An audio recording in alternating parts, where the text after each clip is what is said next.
Welcome back to the BTS Happy Hour podcast. I'm your host, Andrea. Joining me today is Morgan. Hey, what's up? BTS released their Japanese album called Map of the Soul 7 The Journey on July 14th. And this week they've been promoting the album on Japanese shows with interviews and performances of the new song, Your Eyes Tell and Stay Gold. So this album contains a couple of new songs, Intro Calling, Stay Gold, Your Eyes Tell, and Outro The Journey. And Japanese versions of songs from Map of the Soul Persona, Map of the Soul 7, and Love Yourself. They've performed Your Eyes Tell on Japanese shows this week, but they have not yet released a video. So the song, we know that it's on this album because it was chosen to be on a soundtrack for a Japanese movie about a blind woman, and not sure of the plot, but I guess this... I'm sure it's very melodramatic. Yeah, this blind as woman... all Asian dramas are. She has a That's struggle. not a criticism. Melodrama's good. It sounds very dramatic. I'm sure she was blind and then something happened and there was a twist where, oh, it was her husband and something. And then there's like some guy that falls in love with her. Right, and he was a billionaire, but then something and... Something like that. And then somebody dies at the end. I'm sure it's very tragic and sad. Wait, is that how Japanese... Are we talking about telenovelas or K-dramas? That may not be the way it is in Japan, actually. Forget it. I know nothing about. We have not seen this Japanese, movie, so who knows? Things. But it's an OST for a Japanese show? Yeah. Oh, okay. That's why the song BTS put it on this album. Mm-hmm. And it's in Japanese. Yeah. And okay. Apparently, it was originally written by Jungkook, and he was going to put it on his own mixtape, which whenever that's coming out, we don't know. I wonder if he wrote it in Japanese. Probably not. He probably just wrote it in Korean, and then somebody wrote Japanese lyrics. And then it's like, we want to use it for this soundtrack because it's like, it fits it really well or something. So. Okay. Now, when they do these Japanese versions, it's all in Japanese? I'm sorry, I don't understand Japanese, so I don't know. Yeah, it sounds like they have to just translate the whole thing and just sing it learn it in Japanese. I mean, it sounds like all of BTS can somewhat speak Japanese, like at least in a beginner level. Well, here's the thing that I'm wondering. Why does a Japanese version need to be entirely in Japanese? I mean, there's no, well, that's not true. There are English versions of songs, right? Mm-hmm. But it does seem like there isn't a real hunger for an English-only version of a song. Most English-speaking fans, they're okay with a version that exists from Korea. In fairness, those versions already have a lot of English in them, but not 100%, right? And I have a feeling that even if a song... Like, if you're a K-pop fan and you're an English speaker, you wouldn't say, oh, I don't want to listen to the song because it has no English whatsoever. No, you wouldn't say that's ridiculous, right? Maybe having some English does reel in some new listeners. Yeah. But as far as the more regular listeners, I don't think anybody demands that, well, it needs to have an all-English version, otherwise I won't listen to it. Is that what the Japanese demand? I don't want to, I don't want to cast a wide net here, but... It kind of seems that way based on the behavior of the company. They release all Japanese versions. Yeah. Does that mean that the Japanese audience will only listen to songs that have all Japanese in them? It sounds like they're not as open to songs that aren't in Japanese. I don't want to delve into this thorny geopolitical issue here, but I think it may have something to do with Japan and Korea specifically. Like, they may feel like, oh, we don't want to listen to a Korean thing. Right. Does that make sense? Because the Japanese, I'm pretty sure they listen to Taylor Swift. Isn't she big in Japan? Yeah, she tours there, so she doesn't make a single damn Japanese version of any of her songs. That's true. And she never even thought to. So this must be a Japanese-Korea thing. I kind of feel like it is, because they don't demand the same of Taylor Swift, right? That's true. They don't say, well, we're not going to listen to your song because you don't have a Japanese version. It's not even an issue. They listen to her music just fine. And it's entirely in a language. Well, I mean, a lot of them understand English, but does that make sense? Mm-hmm. It's kind of weird that they not demand, but they expect their behavior, their buying pattern sort of encourages K-pop companies to make full Japanese versions. Big Hit must do it for a reason. Like, this is a lot of effort to make a whole Japanese album. So why can't you just listen to the regular version? Yeah. Some of it is in Korean. Maybe that's fine. You don't understand. Some of it it's in English, which a lot of Japanese people do understand. And English is kind of it's kind of I don't want to say a lingua franca. It's not universal or anything, but a lot of people understand it, right? Even Japan and Korea. Yeah. So it's kind of the language that if you're Japanese and that's the language you can meet in the middle with, right? Yeah. And a lot of the song is in English. Why is that not good enough for these Japanese people? I'm not saying it's an insidious or evil thing, but I think that they kind of feel like, oh, K-pop. And maybe they have a certain distaste towards it just because of the geopolitical antipathy between these countries that has historically existed. I may be totally talking out of my ass. Maybe with the buying public, that's not needed. They don't have any, I'm totally open to Korea. Maybe that's how most Japanese people are. But then why do these companies make full Japanese versions? You're clearly totally open to English-speaking pop music, right? Because none of our artists, American artists, none of them make full Japanese versions of anything. Yeah, I've never seen that. And I'm pretty sure that they listen to all sorts of American music. You know, the most popular ones, Taylor Swift, Ariana Grande. I'm sure Japanese people listen to all those types of music, all those artists, right? Right. Why can't you listen to Korean artists without them making a full Japanese version? That's an interesting question. I don't want to make any conclusions to say that, well, they feel some kind of way about Koreans, so that's why they want them to sort of acquiesce in some way and say, oh, here, to please you, we'll make a full Japanese version. Yeah. I won't say that that's happening, but I won't say it's not happening. Because based on the behavior, it does beg the question, why is this necessary? And don't say it's not necessary because the track record of behavior speaks for itself. There's so many Japanese versions, from K-pop songs to they always make a Japanese version, right? They must have seen a benefit. Like they must have seen an uptick in sales or something in Japan each time.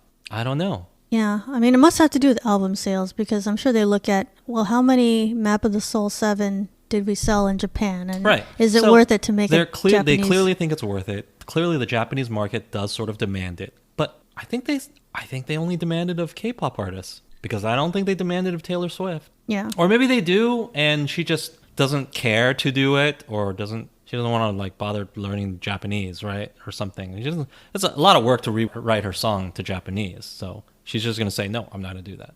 I am impressed that K-pop groups can record songs in Japanese because that is a whole new language. I mean, even though it might be similar, or I don't know how similar, but it's still a whole different language. I mean, yeah, the languages are more similar than English and Japanese, or even Chinese and Japanese. Korean and Japanese are closer than those two, but it's still work. It's still a recording of a new song, and often a new video. I don't know. The Japanese seem to appreciate it. Now, I wouldn't say demand it. They seem to react to it very well when you make a K-pop version that is in Japanese. They like it. They embrace it. Yeah. What did you think of the song? Have you listened to it? It wasn't that memorable to me. I mean, it was a pleasant song, but you know that I don't like... there are very few K-pop ballads that I like, or, you know, slower songs. I still think that Americans kind of do it best. And I might be polluted, okay? I totally acknowledge that I'm probably biased because when I was growing up, my mom would listen to like Chinese or Taiwanese ballads, right? And I really just I grew a terrible it scarred me because I hate those songs. I just absolutely do not like hearing your typical Taiwanese sort of slow song. And I sort of got, in the past 20 years or so, it has not changed. The type of song, it seems to be the same to me because I've listened to I don't even know how you call it, canto pop or something like that. I've listened to more recent iterations of it, and it still sounds the same to me. You're like burnt out on this style of song. I have emotional scarring from my childhood. Yeah, so I cannot listen to the more slow ballads unless they sound very, very different from that sound, unless they're a more Western sound. And even today, I don't think it's great. So if music is even close to that, it triggers something in me that says, oh, this reminds me of having to sit and listen to my mom's music for hours on end. So I don't like it. I thought I wouldn't like this song at first just because of like the style of song, but it is the kind of song that it stays in my head, and I did remember the hook later on. Oh. So I do like this song, and it's a very difficult song to sing, it sounds like. I don't know why. I mean, I guess Jungkook wrote this because it's something he can sing, but it seems like it'd be very difficult for anybody who's not BTS to try to sing this song. There's like so many high notes and a lot of stuff going on in this song that sounds difficult. But I think it's a pretty good song, and it shows the range of the vocal line of BTS, and I'm impressed that they turned this from a solo song into a song that uses everybody in it. Yeah. Even though the rap line is only in it for like a little bit, but they're in it some. Right. And I can see why it was used for a movie. It definitely seems like something that would be in a trailer. So yeah, I can see why they did that. So, but at least that did give us a clue that, okay, Jungkook has his own mixtape that he's eventually gonna release. Who knows when, and that's the style of song that he likes to write. So I don't know. Hopefully it won't be like 100% that kind of song, but some mix of things. You were on Twitter earlier this week. You may have seen the drama unfolding that involved Melanie Fontana and her husband, who goes by the name Lindgren. So if you don't know, Melanie Fontana is an American songwriter, and she has worked with BTS on a bunch of songs, including Euphoria, Boy With Love, On, and most recently Sweet Night, which was a song written for the Korean TV series Itaewon Class, and which was sung by V. And Melanie Fontana has also worked with other artists, including Dua Lipa, Twice, TXT, and Everglow. So the whole controversy happened when there was an Instagram post by Universal Music, which I guess is her company, that was talking about, all eyes are on Melanie Fontana, whose recent work on Sweet Night by V from BTS has just locked in the #1 spot on iTunes in the most countries in history. And then once that was posted, a lot of ARMY was really posting negative comments about it because it set you guys off. Didn't like that she was getting all this credit for I have writing a Twitter account. Sweet Night. So yeah, and then people on Twitter and Instagram, they were all teaming up on Melanie Fontana. They were dogpiling on her. Yeah, you can say that. That's the word I was looking for. You can say that. And they were pulling up all sorts of evidence, like past interviews and posts that she's made, where basically she said, "Yeah, I wrote that song," or "I take full credit for this song." Seems like she was taking too much credit in various spots. Okay.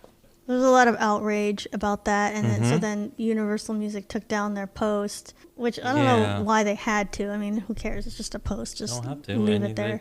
People do what they want. But they took it down, and then people were dogpiling. I mean, what do you mean you don't know why? Yeah, I guess you don't want to leave that up then if there's getting a lot of negative backlash. I mean, her Twitter account is private. I saw that. And it looks like her husband Lindgren was kind of like trying to defend her, and he was replying to people that were criticizing her, and he was like, "We wrote every word of Sweet Night, and you need to back off from." Well, is that true? Did they write every Melanie. word? I was reading the thread, and then some people said no, V wrote some of it, or V said he wrote some of it. Well, yeah, it's contradicted because V was in a V Live, and he was talking about, I wrote this song at this time, and he was describing his process for that. So it's but you know what, writing a song and writing every word, there's a lot of different parts of the writing process. Yeah, you could write every word or write an English translation of every word in a song, whereas V could have written the majority of the music or the melody. There's a lot of different components of writing a song as opposed to writing the words. That's just lyrics. Yeah, lyrics are only a portion of the song. Well, Sweet Night was all in English. This is one of the few songs that they did that was all English. So. Okay. But it's hard to say who wrote what and without being in the room, without being part of the creative process. It's hard to say, right? Yeah, maybe they both wrote an entire draft. Yeah, when there's 5 people who get writing credits, it means that it's hard for you to parse out what each person did. Yeah, you don't know. One person may have written the melodies, the other person wrote lyrics, the other person wrote the English lyrics, another person wrote this one part of the melody. You just don't know how. It's a collaborative process, right? Yeah. Unless you were there right with them. Well, so why don't you give your take on this first, and then I will. Well, the reason this is an issue is because she has done this before. There's been a couple times where she's just, the way she talks about her contribution, it makes it seem like, well, she wrote the entire song. When Boy With Love came out, and then that got really high on the charts and everything, and she was just out there doing interviews and taking tons of credit for it. Just the impression I got was that she just has a big ego, and maybe she overstates what she did. Right. A little bit. I mean, I don't hate her, but I just feel like she's kind of annoying. Just the way she just makes it seem like she's the one responsible for everything. Right. She took too much credit, you think? Yeah. Well, that was the main complaint of most of the army. Yeah. Okay. That is. On Twitter. And the other thing is like the way she and her husband are like arguing back and forth with army. It's like that's like not even necessary. And then you're like insulting people. That is counterproductive. What insults did they make? They're like, oh well, what if I told the boys what you said? And because some people were like saying how she's white and you know how she's a white person taking credit for people of color. Like they made it into a racial thing, which not necessarily is. But then she's like, well, what if I told the guys you said this? And then she often talks about how she has such a tight relationship with them, but then army like doesn't really see it. Like there's no videos or like pictures of them like you know hanging out like there is with Halsey or like some of the other people that collaborate. That doesn't mean it's not true, though. Yeah, I mean that's true, but it seems like we don't know that you're like best friends with them, and so for you to state that is kind of like ridiculous. Lindgren, his tweet the other day was, "It's incredibly sad to see that some army have still not learned that different cultures have different ways of talking about achievements. Educate yourself before you harass people." So they didn't like that he said that. Okay. That's your whole take then, right? Right. I mean, I'm kind of in the middle about it. I mean, I don't think she's like, oh, let's cancel her. But it's okay. No, she's annoying though. If you think she's annoying, just say it.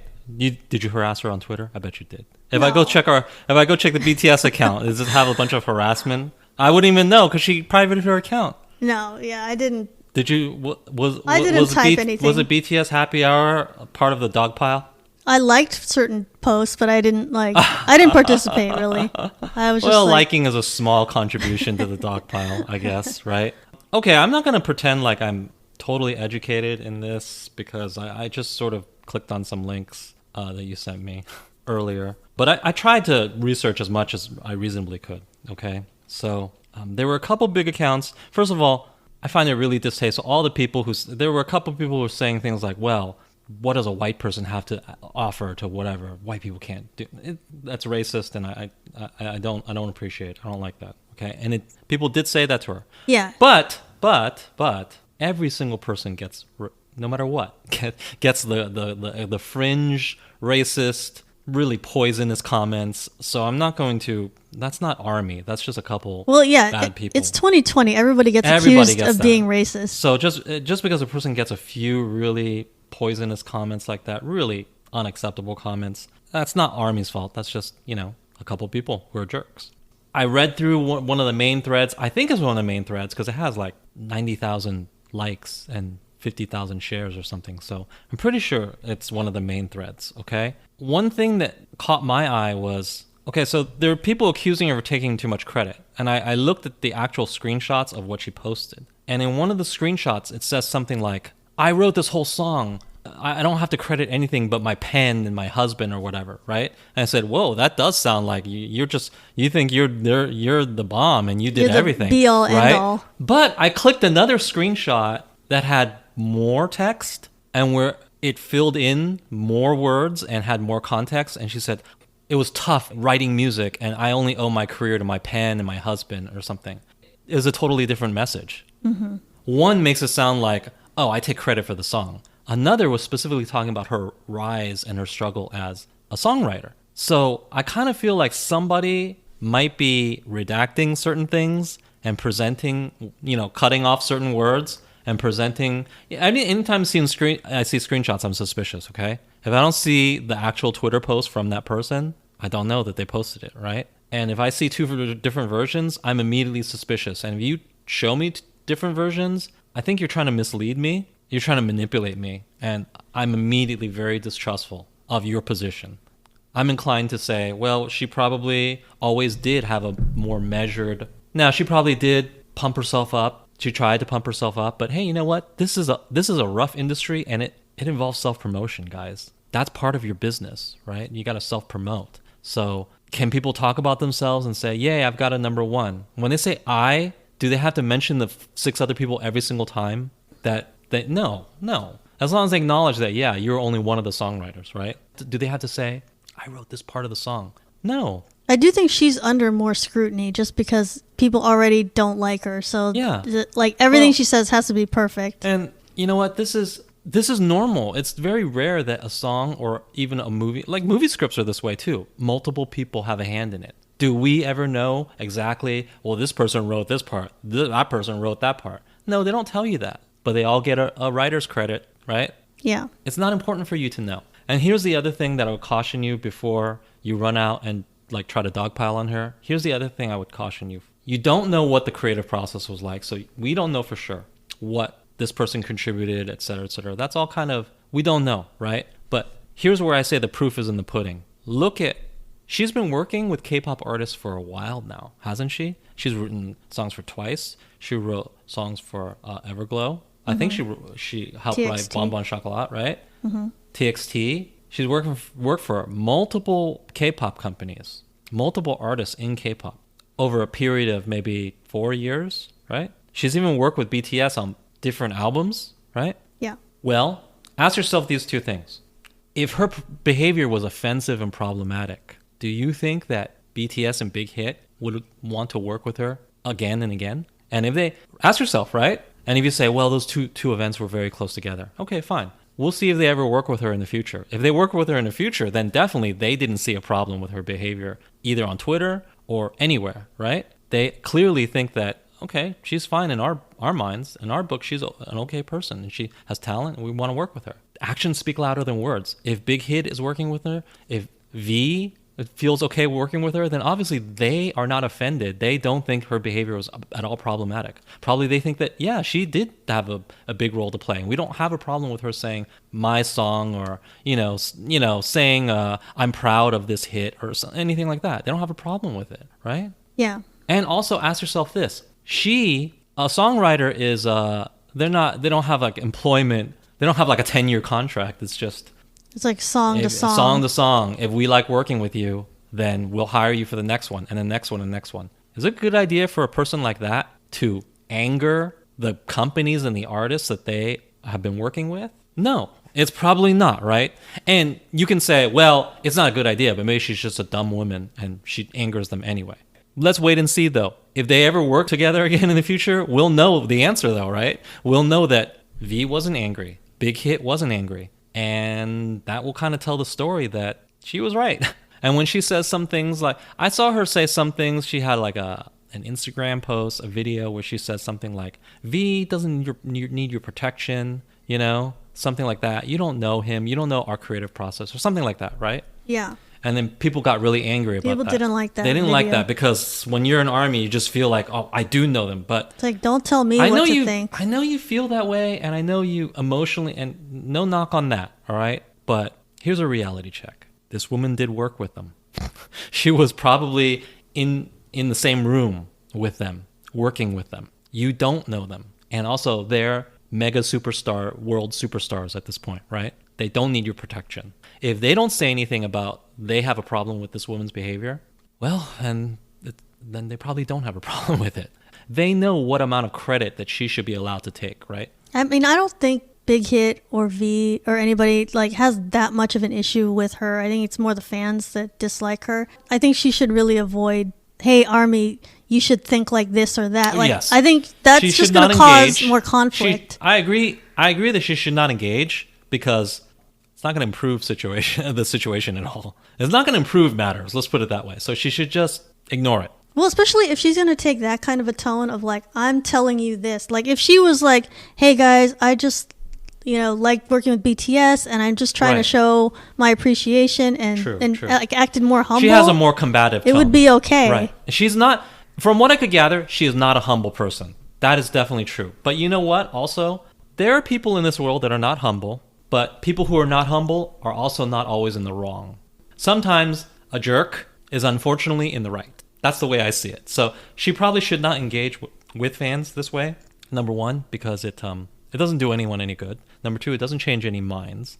That's enough reason. I think I don't have to go to 3. If V or Big Hit came out tomorrow and said, yeah, I didn't like what she said, that's a whole different story, right? And at this point, it's not as if Melanie Fontana is, who's a famous, superstar songwriter, David Foster. Now, if JYP could work with, we know David Foster is a hero of JYP because he's on a door in JYP's building, right? But if JYP could work with David Foster, is he still alive? Yeah, he's still alive. He married that American Idol girl, right? Yeah. God, isn't he like 30 years older than him? He's than her? like way older. Oh, God. Okay, congrats to him. Anyway, JYP would probably deal with any negative aspects of David Foster's personality or anything to work with him. That's because true. he's such an icon, right? Even if David Foster says something that JYP didn't like, he would just eat it to work with him, right? Yeah. Is Melanie Fontana that stature? No. No. She's a good songwriter. She's written some good songs that I could see in her history. Big Hit can hire other good songwriters. Like, there's only so much she would be able to get away with before they're like, I mean, it's not like Big Hit has no access to great songwriters, right? Yeah. They're not going to accept her problematic or unacceptable behavior just because she's so amazingly talented. No. So if they continue to work with her, that tells you everything you need to know. They have no problem with it. And if they have no problem with it, you probably shouldn't have a problem with it because they know how it went down in the creative process, right? And when they say, I wrote every word, words are not, that's lyrics. That's not the music at all. Yeah, and maybe they wrote an entire draft of something and then it got changed into other words. Because you know the song is not entirely in English, correct? Well, Sweet Night, I think was. Was it? Was Sweet Night but entirely in not English? the other songs, not necessarily. That was in English, and then was it for a Japanese OST? Or a Korean one. Oh, okay. Weird, but It was okay. for, Anyway, well, that's even more to his side, right? Because it was totally in English. Most likely, I would think that they would hire English or English-speaking songwriters to sort of translate, or, you know, this is the song we have, but can you write English lyrics to it? I totally buy that. I don't think he would lie about that. It doesn't, especially since that's something that you could so easily, someone could, if it was incorrect, someone in the creative process could easily jump on and say, no, you didn't. What if Big Hit just came and said, no, you didn't? Oh, that would be devastating to him, right? Yeah. So he wouldn't just put that out there and it be inaccurate. He just said, we wrote all the words. And maybe he should have said, we wrote all the English words. But whatever. I mean, if it's an entire, like you said, it's entirely an English song, well, all the words is English. There's no reason to think, oh, maybe V changed some words. Maybe some of the 2 or 3 other songwriters changed words. They could have. Like, maybe they wrote the initial draft and then other people, like, you know, altered certain things. That's how script writing in Hollywood works, right? Yeah, that's why somebody will write the initial script and other people, if they make any alterations at all, then your name is added on. Yeah, your name is added on. I think there are certain rules, like you have to change a certain percentage of it according to some weird rules. But yeah, you get the picture. These are mostly collaborative projects. They're very few. I wrote the song start to finish. That only happens with people in their garages and like acts that are not part of the big business, right? Yeah, it's like you're a solo artist and you're a singer-songwriter. Right, and you're a singer-songwriter. You wrote it when you're a nobody. That's the only way it can be 100% one person. I wrote the whole song. I was a nobody when this was written, right? Like when the Beatles first came on the scene, they didn't have a record company throwing didn't have a music, team. throwing songwriters at them and say, hey, he can touch up your song. I don't even know if that ever happened because they had such clout from the start, right? Maybe I believe they just wrote their music entirely, all the way through, which is amazing. But, you know, these days, that's very rare. These days, especially in pop music, it's somebody has an idea, another person takes a pass at it, person takes a pass, and they all get writing credits. And when you say, oh, it's my song, as long as you do acknowledge somewhere that, yeah, I mean, it was a collaborative effort, I think it's okay. I'm not going to be so angry at her. But maybe I don't read her entire Twitter. It's private now. Maybe she was more of a jerk in other ways. But I think the number one telling point will be, do K-pop companies work with her in the future? If they do, then clearly they didn't have a problem with her behavior. Yeah, or it's not enough to stop working with her.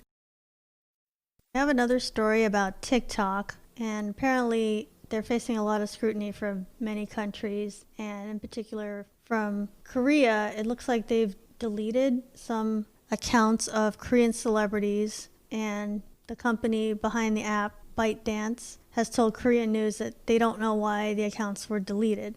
The accounts that we're talking about are Gary from Lee Sang, and Hyuna and Heechul from Super Junior, and Rain, Mamamoo, and Hyoyeon. So it's kind of like a mystery why these got deleted.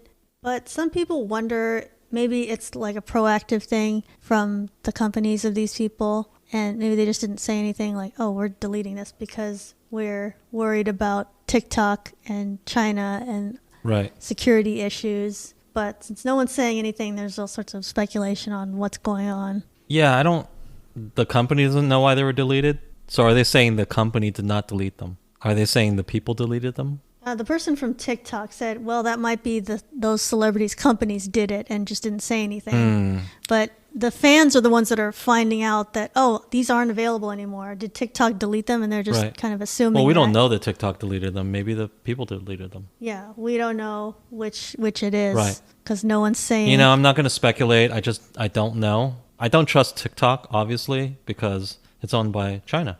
So I don't trust it. Never trust China. Never trust China. But we don't know that this was a situation where TikTok deleted it. I can't imagine why they would delete it. These artists didn't seem to be a problem of any sort. Yeah, I mean, I don't think they did anything. I tend to think that the artists themselves deleted it. They probably did, and I think maybe the companies didn't want to say, yeah, we're paranoid about China, so therefore we deleted this. Right. So I tend to think the artists deleted it, which, by the way, I agree with. It's a good idea. I mean, unless you want the Chinese government to know what you're doing, you have no idea what they have access to on your phone when you have TikTok. Uninstall TikTok. Apparently, it can follow your location and also anything you copy and paste and put on your clipboard. So, like anytime, I mean, people use that all the time to write notes or copy paste things to other pages. So that's a lot of information. Do not use TikTok. I know it's such a sacrifice. All the good content that's on there, all the fun stuff you can do. I'm being sarcastic. There's nothing of value on TikTok. It's just what is it even? What is it even? Unless you are an American teenager who wants to see other cute teenagers, it's really no sacrifice. Please delete it. It'll be better. You don't want the Chinese government to know everything about you. Now, you might retort that, well, all the other apps, it's just other governments that know stuff about me from those apps. Okay, not necessarily true, but okay. I'd much rather any other government on earth know stuff about me than the Chinese government. Yeah, even remember that time it was like, don't use this aging app that's from Russia because then they'll have your face on file and stuff. It's like, well, what's Russia going to do? Like, what's Russia going to do? I'm not really worried about Russia. Right.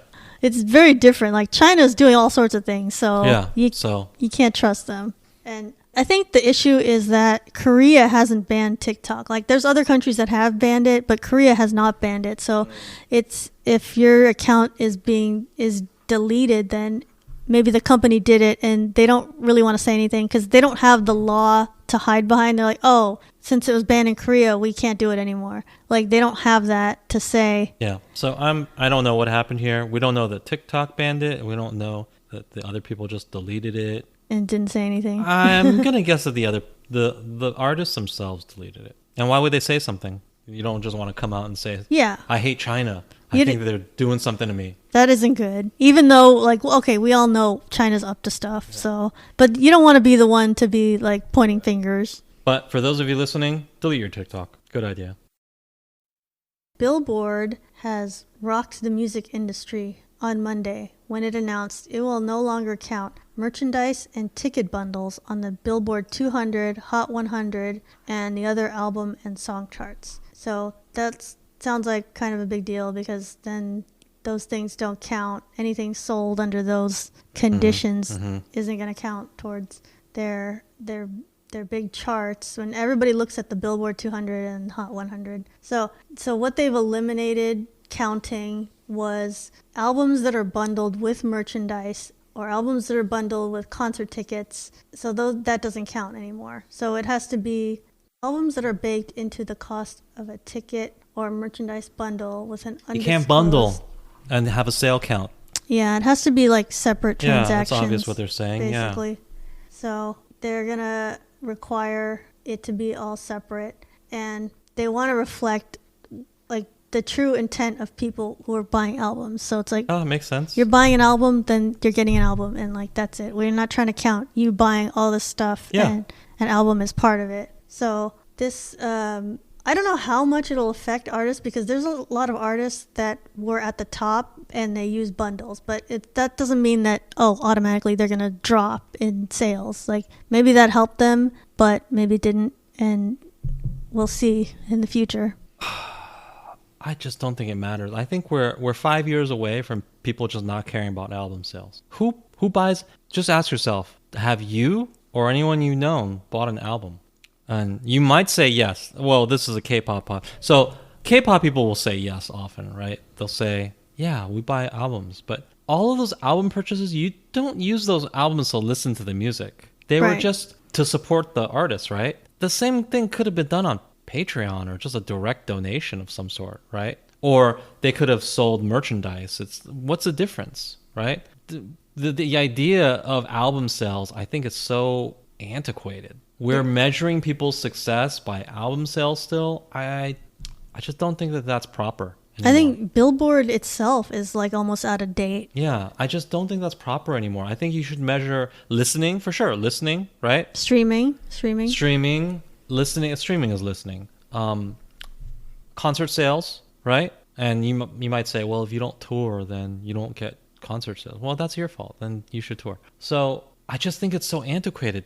Every single album sale, whether it's in a bundle or it's a regular CD, right? It's pretty much just done to support the artist. It is, right? You love the artist so much that you're willing to just give them money. And that may sound crazy, but it's not crazy because there's, online content creators who just have everybody who has a Patreon, right? And they have supporters give them money. It's just people giving you money because they support what you're doing. That is what album sales and merchandise sales are for a music artist. You know how I know? Because a sweatshirt costs $100. You did not find $100 of value in that sweatshirt. Trust me. The only reason why you bought a $100 sweatshirt is because you were okay with just throwing the money to support them, right? Yeah. And if they included an album or whatever, none of that added up in actual cost to $100 or even close, right? So you were just doing it to support the artists. You may as well just have been giving them money directly with nothing coming back towards you.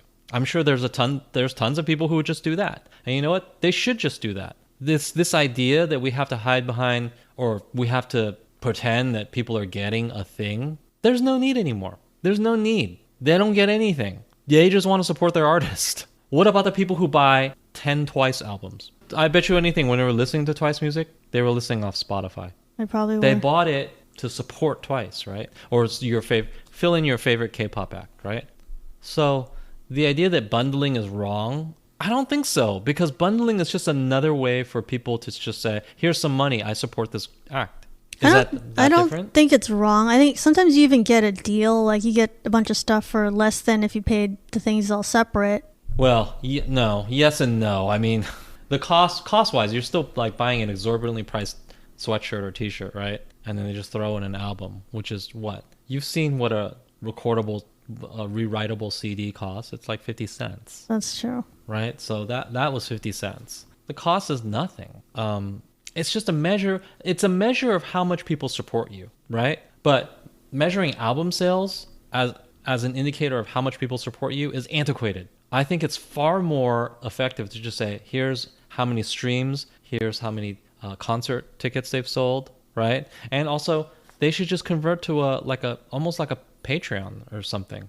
I think, there should be a metric that looks at all of those. But right. I think Billboard, they only care about albums. So that's why... Because they're stuck in the 20th century. They're stuck. That's why they're trying to count, only albums that are sold and not albums plus other things. Right. And people are buying... Here's what's so funny and so hilarious about it. People are buying albums just to pump up their album sales numbers. So it will look good. Just give them $200. Like if BTS had a GoFundMe, it's like, hey, can you guys give us money? And you know what? It would be even better. It would be even better because you, the crazy fan who would give them $200, well, if they discarded the whole idea of albums and just did Patreon levels and stuff, you could get better value. There'd be a $200 tier, and then you get certain rewards from that, right? Mm-hmm. That the $50 didn't get. You don't get any of those right now. You just get 10 CDs. What are you going to do with 10 CDs? What are you going to do with those? I mean, maybe they have different pictures on the outside and you can put them on your bookshelf behind you. is that really worth $200 to you? Maybe there was something they could give you for $200 that, would be of greater value, right? But right now you just have 10 CDs behind you.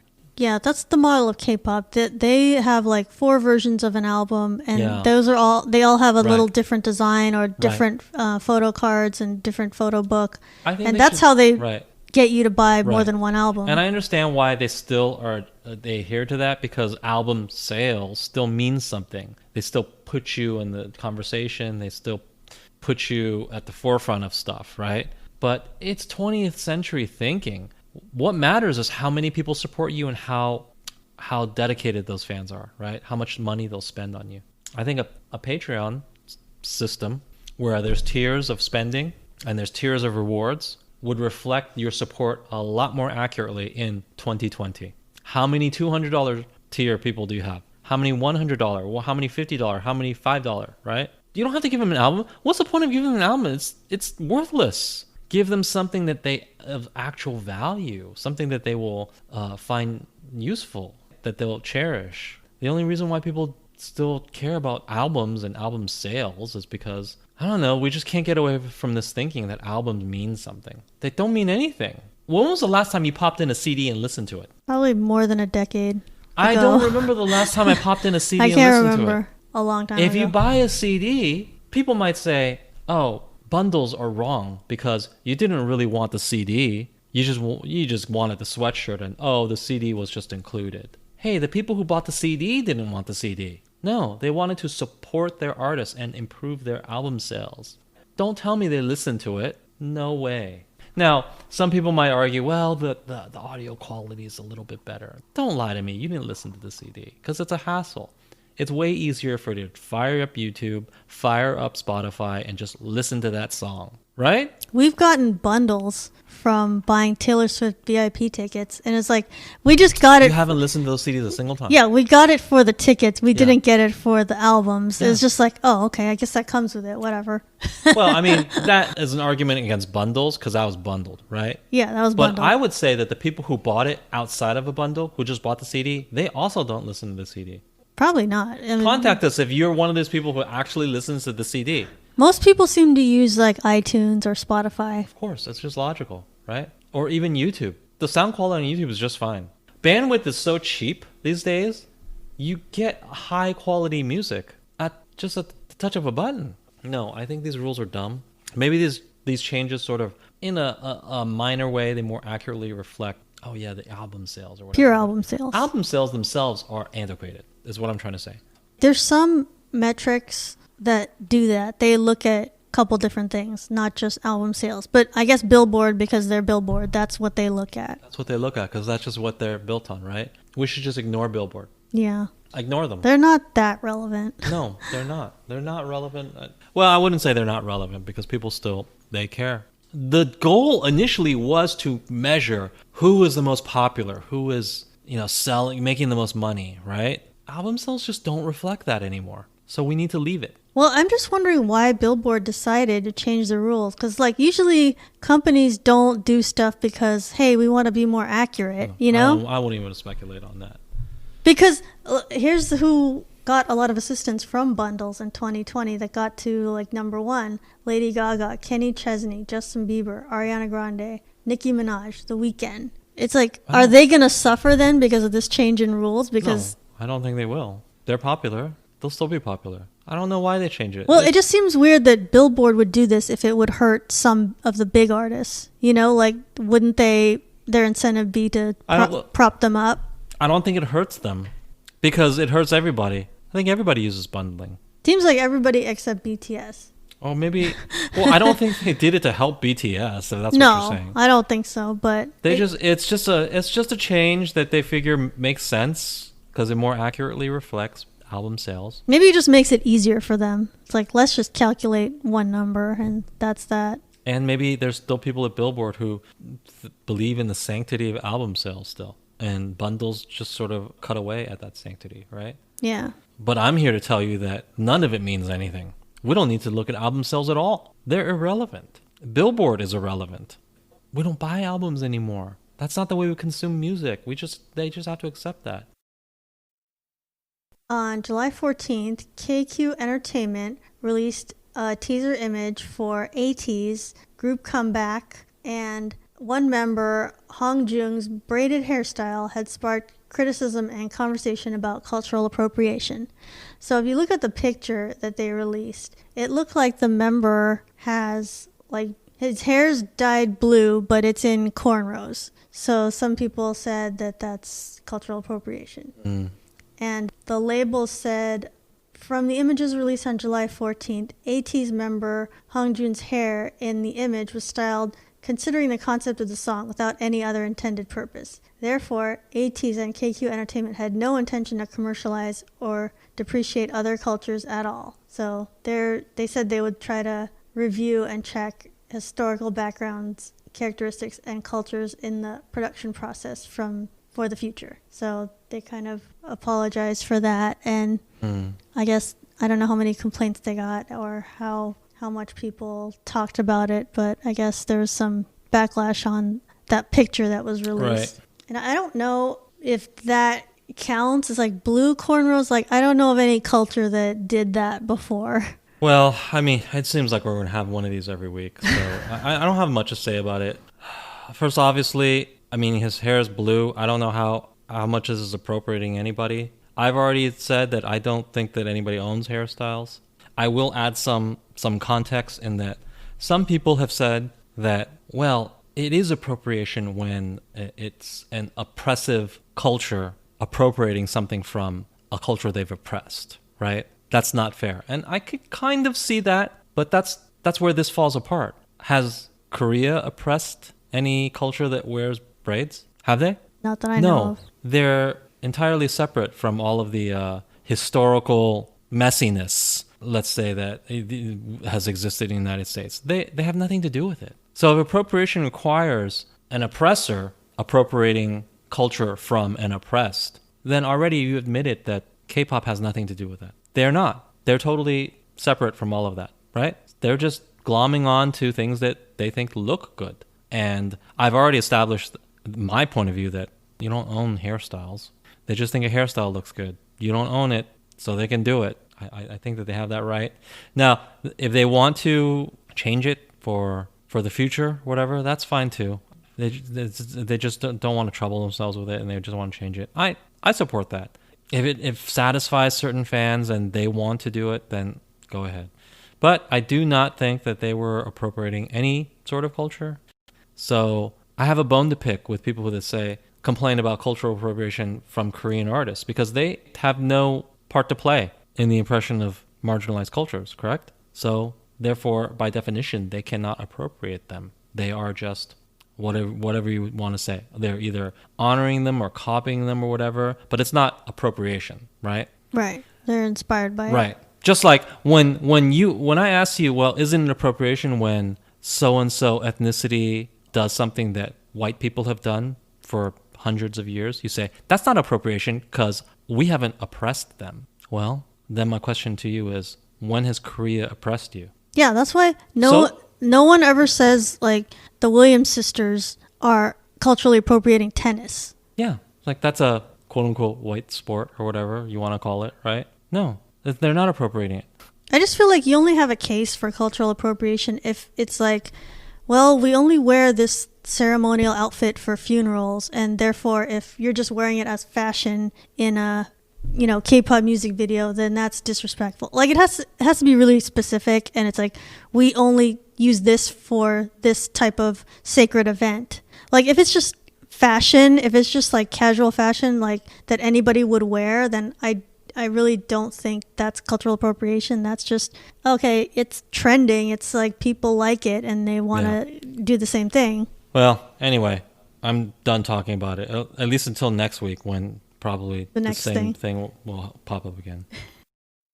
Recently, there was an episode of the show Move Fully on YouTube where A-Pink, Yoonji, was talking about stereotypes that exist for idols who are older and more experienced. So she's being interviewed, and Yoonji was talking about when she debuted with A-Pink, and that they've been around for 7 years, so they're kind of an older group. Now that she's one of the older idols, you get treated like your second hand or use idols, and they look at you like you don't have potential anymore, and you hear about the curse of having been active for many years, and then you start to be conscious of that and make it a reality. So it sounds like she's struggling with hearing a lot of criticism about being an older idol and all of the negativity that comes with that.